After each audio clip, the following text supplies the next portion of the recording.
आज शाम 4 बजे प्रधानमंत्री मोदी सदन में बोलने वाले हैं।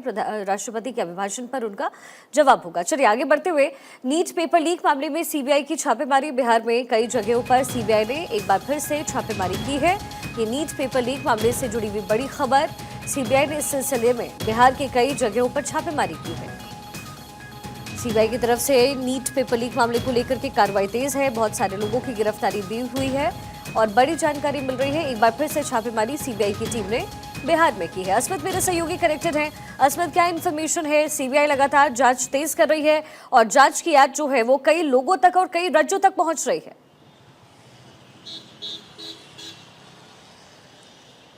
नहीं, देखिए, जब से ईओयू ने पूरा मामला सीबीआई को सौंपा है शिखा, उसके बाद लगातार सीबीआई का एक्शन जो है वो तेज है।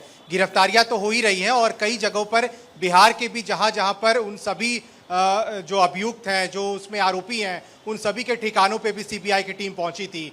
लेकिन संजीव मुखिया जो इस पूरे मामले का किंगपिन है, जो इस पूरे मामले का मास्टरमाइंड है, वो अभी भी पहुंच से बाहर है। और संजीव मुखिया के काले साम्राज्य को लेकर के कई चौंकाने वाले खुलासे सामने आ रहे हैं। ये कहा जा रहा है, जो हमारे पास जानकारी है उसके मुताबिक किसी फर्म की तरह संजीव मुखिया एक बड़ा पेपर लीक का नेटवर्क चलाता था और उसमें उन्होंने बड़े भरोसेमंद, तेज तर्रार और बेरोजगार युवकों को जोड़ रखा था। इसमें पटना और सिर्फ नालंदा जिले में 30 ऐसे पेड एम्प्लॉय रखे थे उसने, जो काम करते थे, जिसको संजीव मुखिया हर महीने सैलरी भी देता था और अपने भरोसेमंद युवकों को उसने बाइक भी दे रखी थी। ये जानकारी हमारे पास आई है। और संजीव मुखिया को लेकर के जो बंद आरोपी हैं, जो नीट मामले में अभी तक गिरफ्तार किए गए, बहुत खास जानकारी उन्होंने नहीं दी है सीबीआई को, लेकिन ये जरूर बताया है कि देश के किसी भी कोने में हो सकता है संजीव मुखिया, क्योंकि वो नेपाल भी अक्सर जाया करता था